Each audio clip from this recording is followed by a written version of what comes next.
हाँ जी, सभी साथियों को प्यार भरा नमस्कार। तो साथियों, आज हम लोग जानते हैं कि हमारे शरीर में जो है ना ब्लड का निर्माण किस प्रकार से होता है। सारा का सारा एक बार प्रोसेस देख लेते हैं। उससे पहले हमें यह जानना होगा कि जो दिल होता है वो दिल का काम क्या होता है, दिल की संरचना कैसे होती है।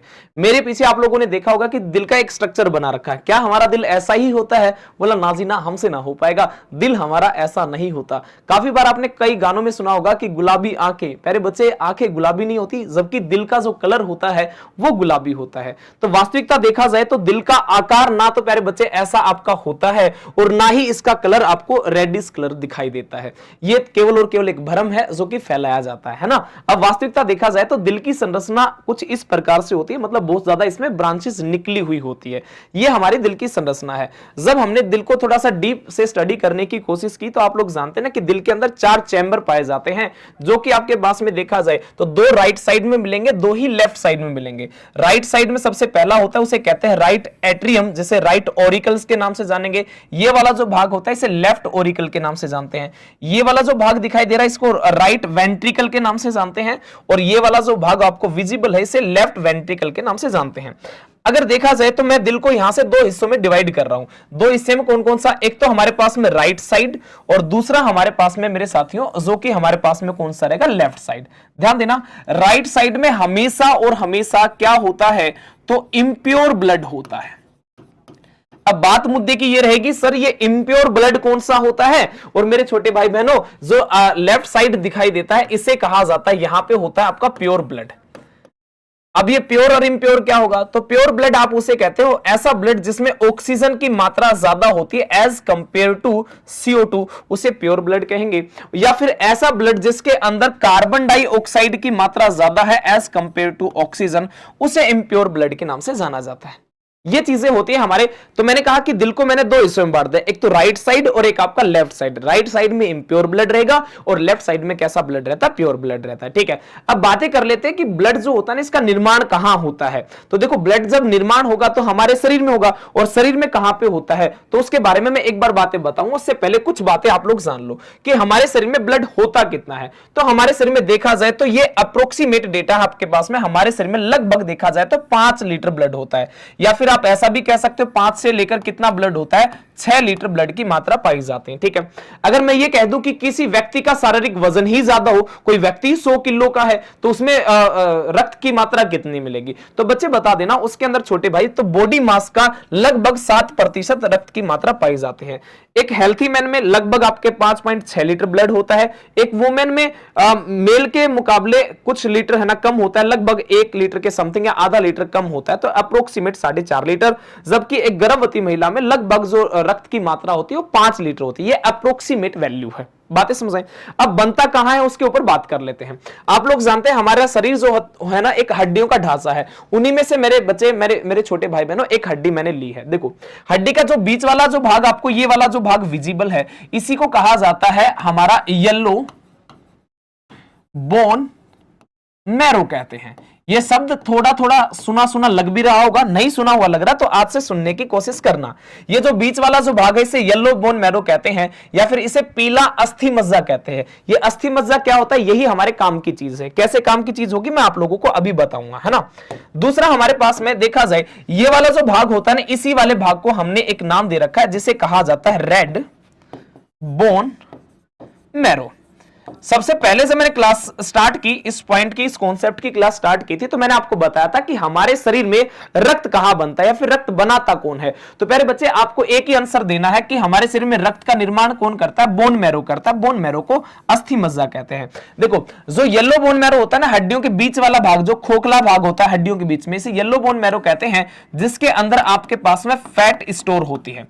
तो मतलब हड्डियों में वसा भी संचित होती है, फैट स्टोर होता है। जबकि ये वाला जो भाग होता है इसे रेड बोन मैरो तो कहते ही हैं, यही वो भाग होता है जिसमें आपके पास में एक तो RBC, WBC और साथ ही अगर बातें की जाए तो आपकी प्लेटलेट्स, इनका तीनों का निर्माण आपका यही होता है। तो वास्तविकता यह है कि आपका ब्लड का निर्माण कहां होता है, तो आप कहेंगे बोन मैरो में। जब ब्लड का निर्माण होता है तो प्रोसेस तो कोई होगा ही, उस प्रोसेस को कहा जाता है हीमोपोइसिस, ये जो कि रक्त के निर्माण की एक प्रक्रिया होती है। जैसे ही रक्त का निर्माण होगा तो आप लोग जानते हैं कि भाई रक्त के अंदर कुछ ना कुछ चीजें मिलेंगी, तो हमारा पूरा जो ब्लड होगा उस ब्लड में क्या क्या चीजें पाई जाती हैं उसके बारे में एक बार जरा चर्चा का विषय कर लेते हैं। मैंने कहा देखो रक्त का निर्माण तो हुआ है, तो इसमें मिलेगा प्लाज्मा, इसके अंदर मिलेंगे प्लेटलेट्स, इसके अंदर ही ल्यूकोसाइट मतलब डब्ल्यूबीसी मिलेंगी, और इसी के अंदर क्या मिलेंगे आपकी आरबीसी। तो ब्लड के अंदर देखा जाए तो मेजर चीजें देखो प्लाज्मा, डब्ल्यूबीसी, प्लेटलेट्स और आपका आरबीसी, ये सारी की सारी जो चीजें आपकी ये पाई जाती है आपकी ब्लड की कंपोजिशन में। अब आप लोग जानते हैं कि हम जाते हैं ब्लड टेस्ट करवाने के लिए। ब्लड टेस्ट का सिंपल कुछ सैंपल कुछ इस प्रकार से लेंगे, और जैसे एक ट्यूब में ब्लड सैंपल लिया जाता है तो उसके अंदर क्या करेंगे, सिंक करवा के देखते हैं कि इसमें किसकी कितनी मात्रा पाई जाती है। मतलब हम बात करना चाहते हैं कि कंपोजिशन ऑफ ब्लड क्या है। तो जब भी ब्लड की कंपोजिशन की बच्चे बात की जाए छोटे भाई बहनों, तो लगभग 55% के समथिंग आपका क्या होता है, प्लाज्मा। उसी प्लाज्मा में पानी पाया जाता है, प्रोटीन पाया जाता है, इलेक्ट्रोलाइट्स पाए जाते हैं। इनकी अगर बातें की जाए तो 55% में से देखा जाए, देखो ब्लड का पूरा सैंपल में 55% प्लाज्मा था, और उसी 55% में से लगभग 92% क्या पाया जाता है, आपका पानी पाया जाता है। लगभग 7% के समथिंग प्रोटीन पाया जाता है, और 1% में सब सारी की सारी चीजें पाई जाती है। ये प्लाज्मा की बातें बताई, ठीक है। लगभग देखा जाए तो 1% क्या मिलेगा, प्लेटलेट्स मिलेगा, जिसे थ्रोम्बोसाइट के नाम से भी जाना जाता है। उसके अलावा अप्रोक्सीमेट 45%, लगभग 45% में देखा जाए तो इसमें दो चीजें रहेंगी, एक तो आरबीसी और दूसरा हमारे पास में क्या रहेगा, जिसे डब्ल्यूबीसी के नाम से जाना जाता है। यह पूरी की पूरी कंपोजिशन होती है। तो देखा जाए तो ब्लड के अंदर सबसे ज्यादा मात्रा में क्या पाया जाता है, सबसे ज्यादा मात्रा में होता है जिसे कहा जाता है प्लाज्मा, ठीक है, जो कि एक लिक्विड स्टेट में है। जबकि सॉलिड स्टेट की बातें की जाए तो सॉलिड स्टेट में आप लोग देख भी पा रहे होंगे पिछली स्लाइड में, एक बार मैं वापस जाने की कोशिश करता हूं ना।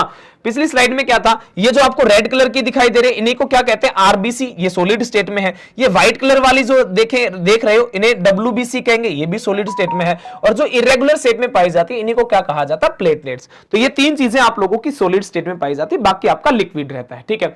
अब बातें कर लेते हैं कि जो ब्लड होता है उसके फंक्शंस क्या होते हैं। तो मेनली अगर देखा जाए तो ब्लड का काम होता है ट्रांसपोर्टेशन करने का। किस किस चीज का, हम लोग जो भी खाना खाते हैं तो हमारे शरीर के न्यूट्रिशन इसी के माध्यम से ट्रांसपोर्ट होते हैं। हमारे शरीर के जो भी हार्मोन्स होंगे वो इसी के माध्यम से ट्रांसपोर्ट होते हैं। हमारे शरीर के तापमान को भी अगर कोई कंट्रोल करता है, मेंटेन करने की कोशिश करता है, तो वो भी आपका ब्लड ही होता है। बातें अगर और भी की जाए तो ब्लड देखा जाए तो ब्लड हमारे शरीर का मेन फंक्शन ऑक्सीजन और कार्बन डाइऑक्साइड का भी ट्रांसपोर्टेशन करता है। एक छोटी सी बात यहां पे मैं ऐड कर रहा हूं, देखो छोटी सी बात क्या है, छोटी सी बात यह है कि अगर मैं आप लोगों से यह कह दूं कि दिल का काम क्या है, मैं वापस इसी स्लाइड पे लिखने की कोशिश करता हूं। देखो जब भी मैं ब्लड के से संबंधित कुछ एक बातें करूं तो आप ये कह देना कि जो दिल होता है ना, दिल का एक ही काम होगा, जो ब्लड होता है उस ब्लड को पंप करता है, ये काम होता है, ठीक है। तो मैंने कहा कि फिर किडनियों का क्या काम होगा, तो किडनी क्या काम करती, तो जो हमारा रक्त है उस रक्त को प्योर करने का, प्योरिफिकेशन करने का काम करती किडनियां, शुद्धिकरण। तो हमने कहा फिर लंग्स का क्या काम है, तो फेफड़ों का क्या काम होगा कि जो ब्लड के अंदर आपके पास में जो गैसेज है ना, उस गैस को क्या करेगा, एक्सचेंज करने का काम करता है। मतलब कार्बन डाइऑक्साइड को एक्सचेंज करने का काम कौन करेंगे, आपके लंग्स करेंगे। तो ब्लड से संबंधित ये सारी की सारी बातें।